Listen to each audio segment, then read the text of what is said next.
Okay, does everybody who needs record privileges have it? We all good? And you can hear me okay? Good on audio? Okay, I'm going to step out. Let Coach step in here. He'll start off with some opening comments about how they've handled the weekend and looking ahead to Duke, and then we'll start with Scott Ritchie with questions.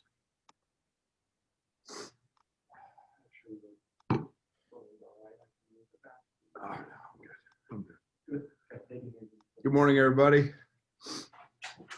Hope everybody's doing well. Had a good weekend. Different weekend. It's not every day you get games canceled.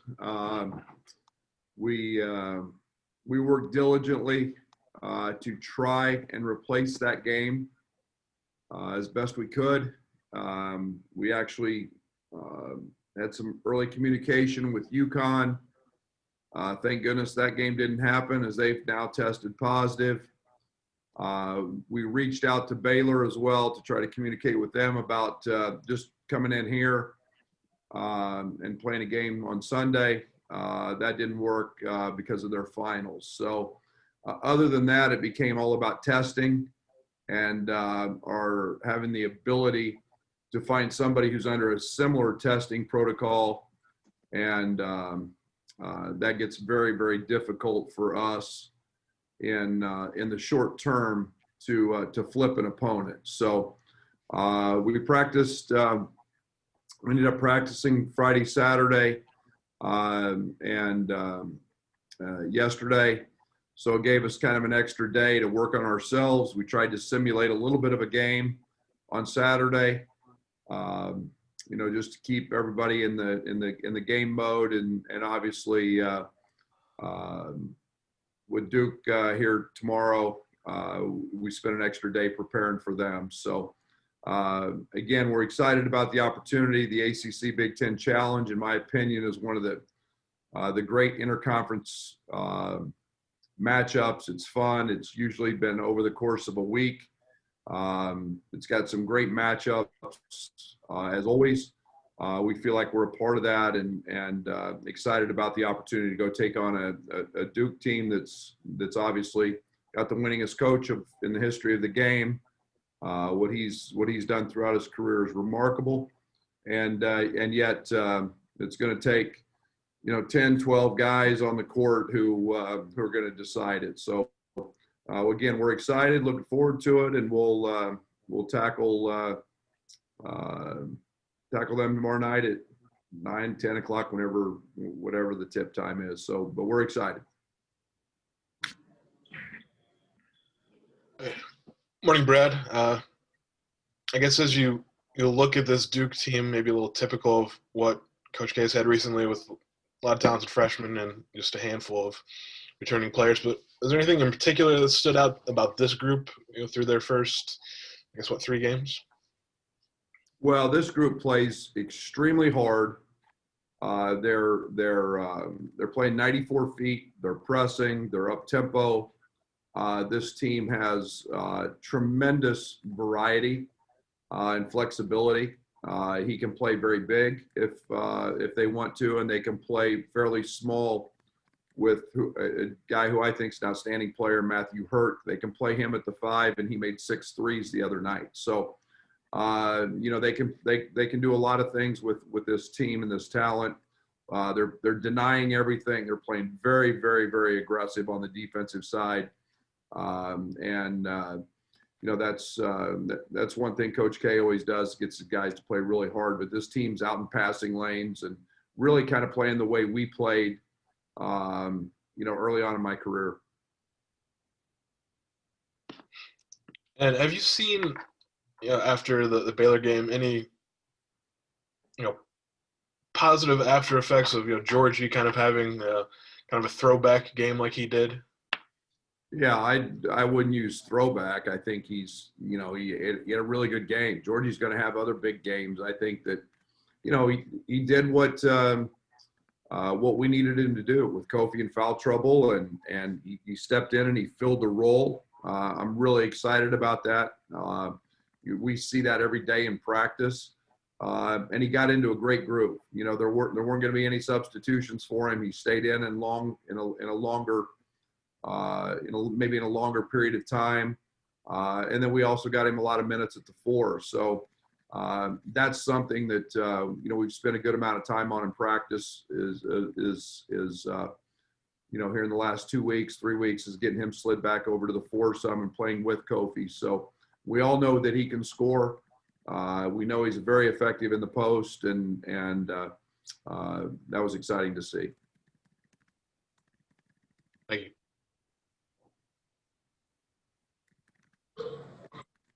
Scott Beatty. Sorry, I thought it was Robert. Thank you. Good morning, Coach. You mentioned after the last game some of the defensive growth that needs to happen, especially for the younger guys. What's next for them, and how do you look at just in general freshmen and expectations with defense? Not commitment to it, but execution.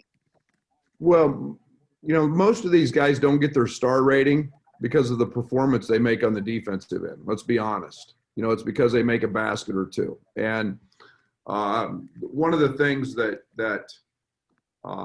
takes time is when you start putting philosophies together defensively, and it takes a matter of creating habits.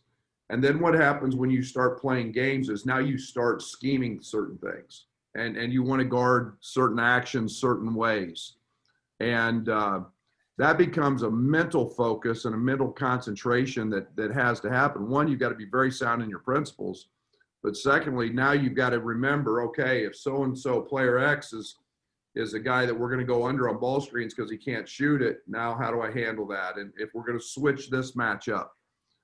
So now there becomes a constant mental focus having to happen on the defensive side, as well as what happens on the offensive side. These guys, in most cases, don't think 3 seconds about the defensive side. They just guard their man. And now when you start scheming and creating different actions that they have to be responsible for, those things take a little time and a little chemistry. And we have a saying, you're only as strong as your weakest link. And you put one bad defender out there, that breaks everybody down. And so freshmen have to learn that on the fly. They have to grow up. I play freshmen. And it's no different this year. That we've got to, when you look at our perimeter defense, and I'm talking with Andre and Adam, we're replacing a senior who'd never made a mistake. I mean, Andres Feliz was rock solid in terms of his grade outs every game. That guy didn't make a lot of mistakes and was a pit bull. Now you're replacing him with a freshman, and so there's going to be growth. There's going to be mistakes, and yet these guys are trying their tails off, and they're getting better every single day. As you look at the older guys, is there, I guess everybody's different, but is there a point where you can say, okay, he gets it, like a DeMonte Williams, for example? What's the learning curve as you get into be your sophomore, junior, senior, when you can say these guys get it? Why do you guys think I played DeMonte all the time? And that's why I've been able to play DeMonte as a freshman. DeMonte was so unique as a freshman because he picked all of those things up. He was so smart and had so much ability to carry over and learn and understand. And that's one of the great things about DeMonte. But yeah, it's the old cliche. The best thing about freshmen is they become sophomores.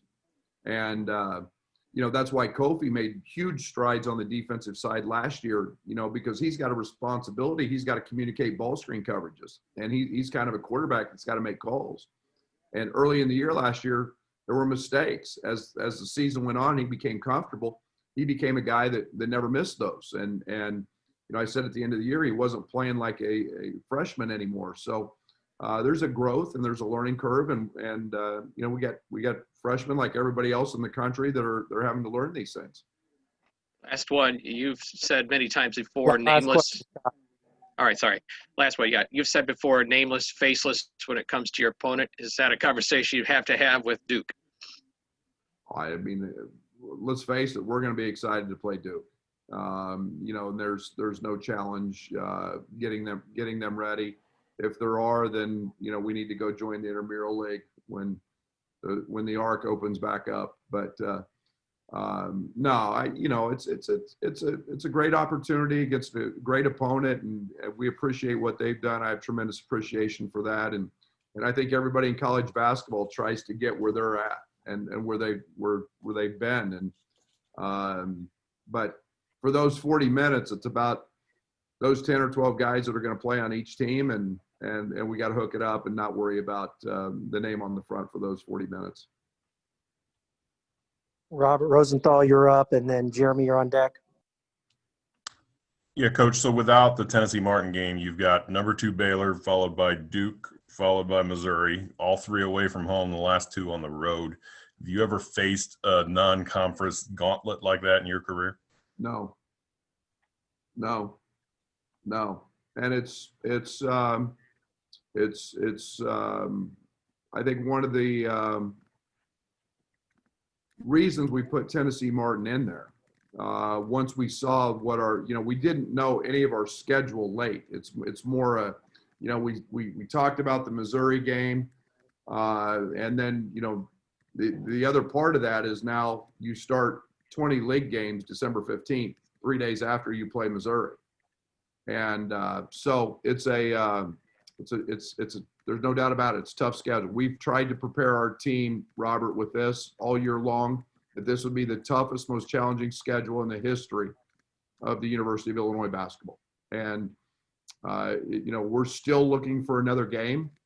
If we can find a way to fit another game in there, it may become a league opponent that's lost a game that's a non-league game. I don't know yet. But I want to get our guys as many opportunities to play games as we can in what's been a very challenging season.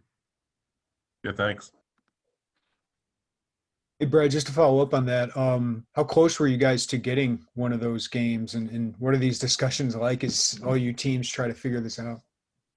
Yeah, I mean, Jeremy, it's nuts when you take your cell phone to practice now, and you're dealing with scheduling, and you're dealing with and Joey's almost constantly coming down during practice, saying, "Hey, what do you think about this? What do you think about that?" And we had people that wanted to play on Monday. We had people, and you get everybody's in the boat. I think on Saturday, and I could be off a few, but I think there were 25 games canceled.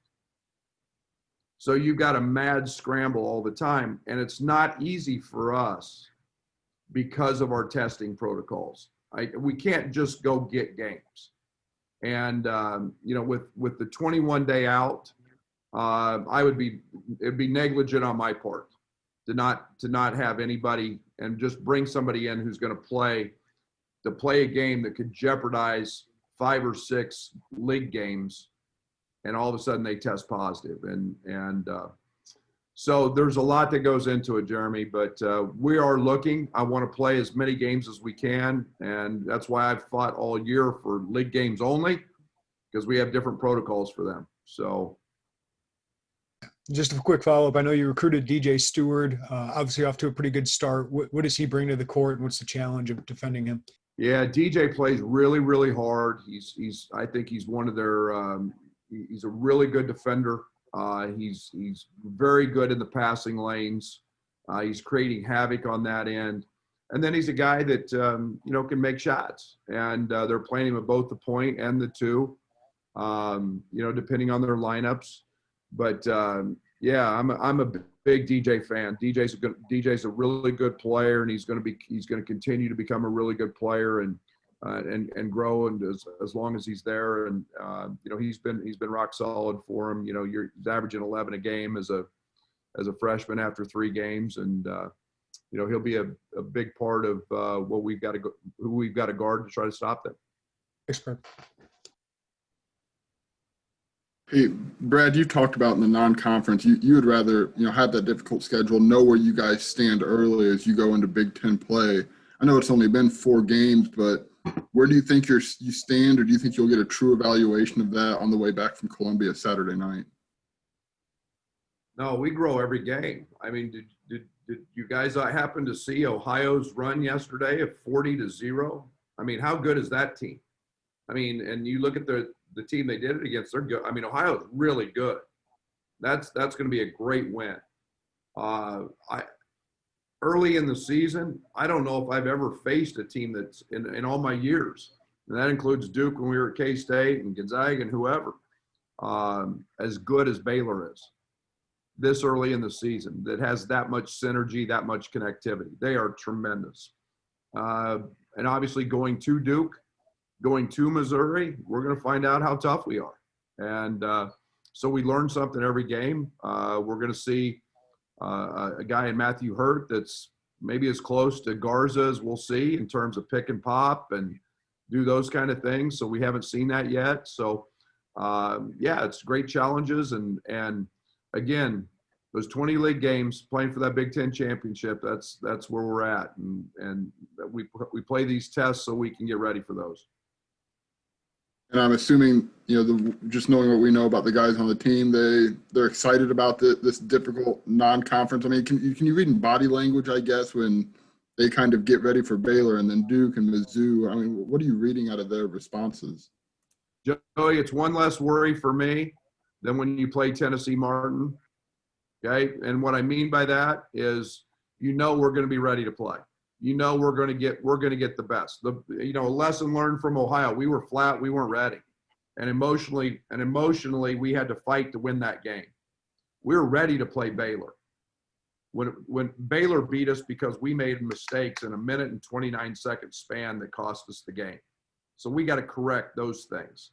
When you're playing a Duke, it's not going to be the emotion piece of it. It's going to be X's and O's and lack of mistakes and execution. And that's where the Dukes of the world have been great for so long. They take everybody's best shot, and we've got to do that same thing. Okay, Garrett Piper.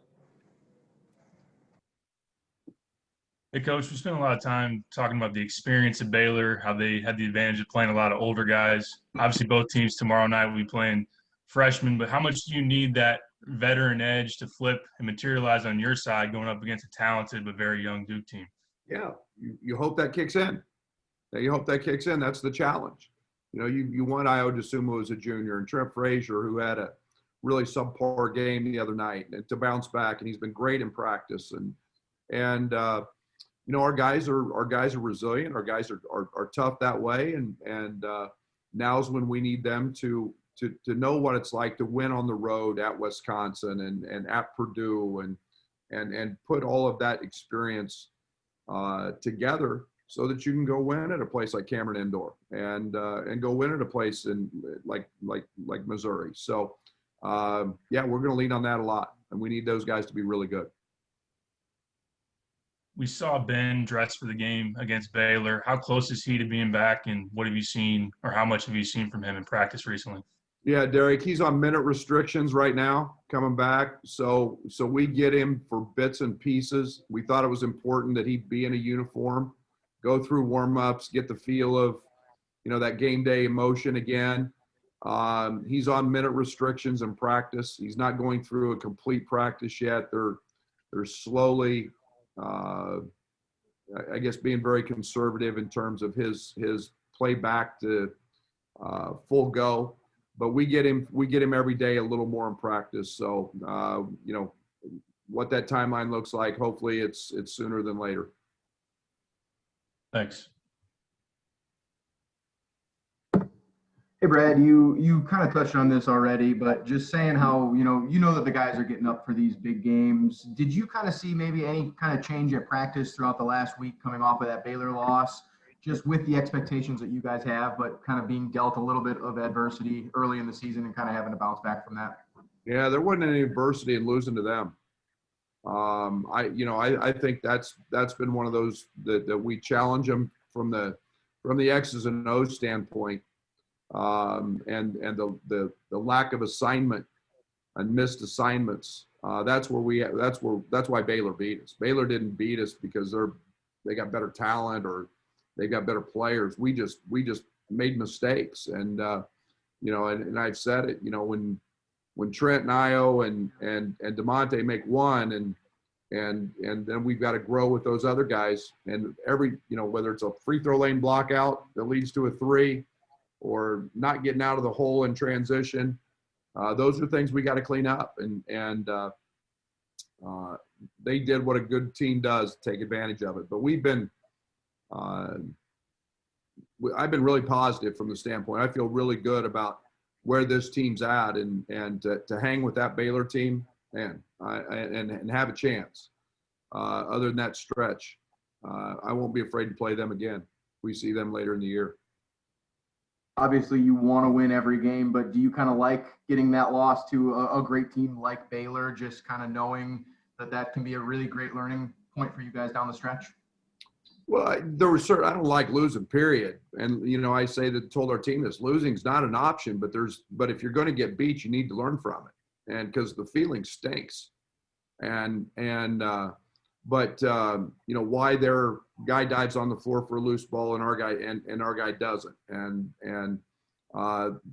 Watching Davion Mitchell never miss an assignment defensively, and how much they talk and communicate. And that's one of the biggest issues we have with our young guys and our new guys is talk and communication.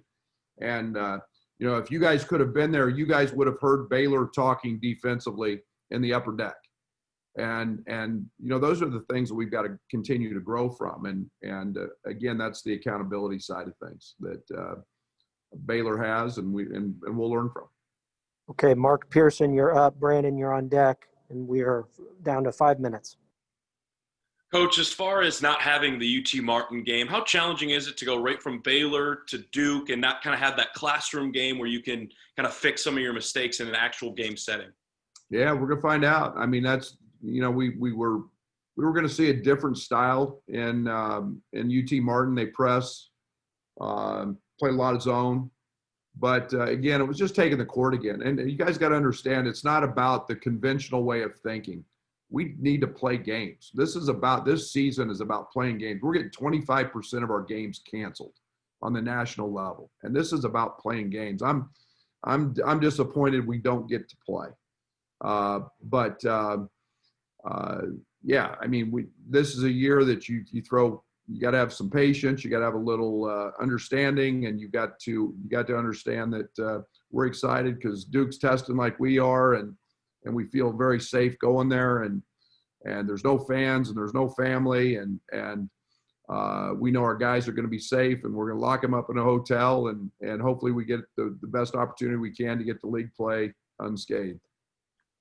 And then lastly, Coach, you talked about that travel. How important maybe was it to get the first road trip out of the way just so that guys understood what it was like to travel during this time and still play a basketball game? Tremendous value in that, understanding what a scout is on the road, what life is on the road. We did that last year very early with a scrimmage at South Carolina, so we could travel, so we could handle, it's a completely different feel. And so I'm excited we got that out of the way, and obviously we get to do it twice this week. Thanks, Coach. Appreciate it. Thanks, Mark. Okay, Brandon. Hey, Brad. What have you seen from Jalen Johnson on film, and what kind of problems might he cause? A lot.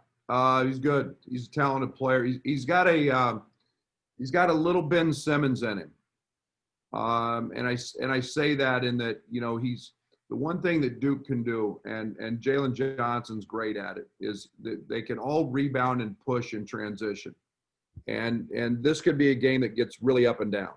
And both teams like to play fast. They've got multiple pushers. Matthew Hurt can get a rebound and push it.